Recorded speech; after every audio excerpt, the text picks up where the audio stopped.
I think I'm a really good student because I've been following all of your teachings. I do this focus field every morning. And the last thing I did this focus field for was about the money. I know that I have a good relationship with money, but I do this focus field every morning, me and my wife actually, and we did it for the lottery last time. I know that one day I'm gonna win, I'm gonna be prosperous, and I've been believing in that, but my question is, why is it not coming now? Or am I putting some resistance onto that, or? Let's see if we can figure this out. So, how many lottery tickets did you buy? Okay, I got how many tickets did 40, you buy? 45. 45 tickets. And how many lottery tickets were in the mix? How many billions of lottery tickets were in the mix? So, do you have any feeling of odds or statistics in your vibration? I was an engineer, so I know about that. Oh, really? Oh, really? So this very pragmatic engineer who knows the relationship between 44 and 4 billion. But I want to follow your teaching. I don't want to think about that statistics. Well, we want that too. We want that too. And we know that when you are thinking about it in the way that we know, rather than in this way, that then those thoughts will turn to things for you. But that's not the case yet. You're still thinking this way. Mm-hmm. So you haven't lined up with it. If you're going to buy a lottery ticket, you got to line up with universal assistance, not with the statistics or the odds, you see. Do any of you ever buy a lottery ticket and say, this is a sure thing for me? Or are you at best hopeful? You got to go beyond hopeful. And you know what's beyond hopeful? Knowing or not caring at all. Knowing and not caring at all. Knowing that you're going to win, or it being fun and a game and it not really mattering.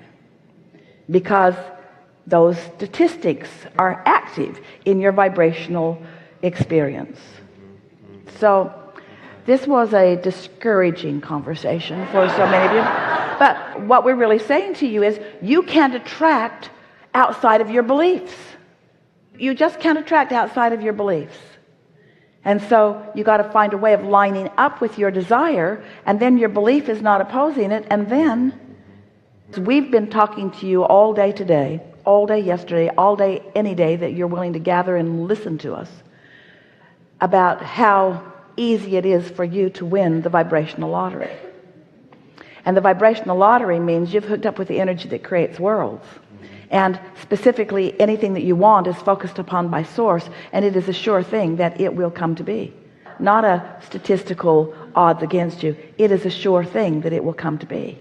But it does require looking at life in a vibrational way. It does require understanding the way things work. What do you think the odds would be if you were to go to the edge of the cliff? There's one over here. Esther likes to stand there and watch the hang gliders just float away.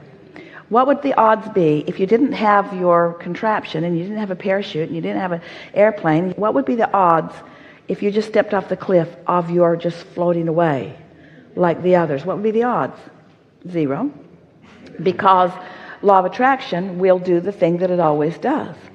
What we are wanting you to understand is that law of attraction is working for your good fortune. It is working for your prosperity, not against it. But your own beliefs, almost everyone, have been working against your own prosperity. And you can tell by the way you feel when you think about things like that, and you can tell by the way the words sound and feel as you speak them. In other words, it just sounds like the most incredible thing. Everybody's talking about the couple that won, and they're yearning to be that, but it seems like such an anomaly. It seems like such an incredible, iffy, chancy, risky anomaly. But this stuff that we're talking about is not risky and it's not chancy. It's sure. Once something has bubbled up and become a vibrational desire that you have realized, it is a sure thing. It's already so far along its progression that for it not to occur is ridiculous.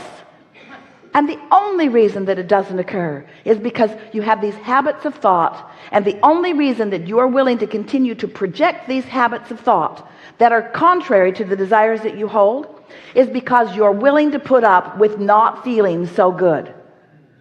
Yearning doesn't bother you. Well, you should be soaring. Yearning should bother you. It should feel awful to you to only feel hopeful.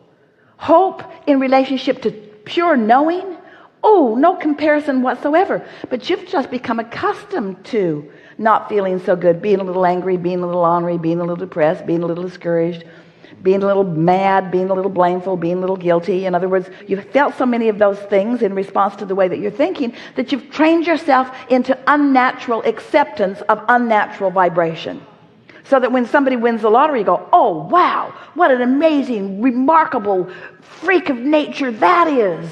When everybody is winning the lottery all day, every day, do you know that your Earth is spinning in its orbit in perfect proximity to other planets? That is such a good thing.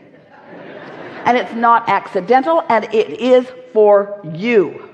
You won big time lottery that your planet is stable. Do you realize how many things are working for you? Your physical body won the lottery, won the lottery, won the lottery. And so as you're appreciating and basking and enjoying and practicing those thoughts that feel good, then those thoughts that have felt natural to you, those ornery thoughts that are blocking your well-being, they'll stop feeling so natural. They'll start feeling like what they are, the reason that things aren't quickly moving for you, you see. And after you get a handle on this and you start predominantly feeling good and you find yourself choking on words that you used to say often because they're really out of whack with who you really are, and you start allowing those magnificent vibrational thoughts to turn to magnificent see it, hear it, smell it, taste it, touch it things, and others will look at you and they will call you lucky. They will call you a freak of nature. They will say, how is it that everything nice keeps coming to you? It's magical, or it's lucky, or it's freakishly lucky. And you'll just say, no, it's not. It's natural. It's who I am. It's the vibration that I emit. It's a natural, law-based experience. It's me projecting something that the universe must match.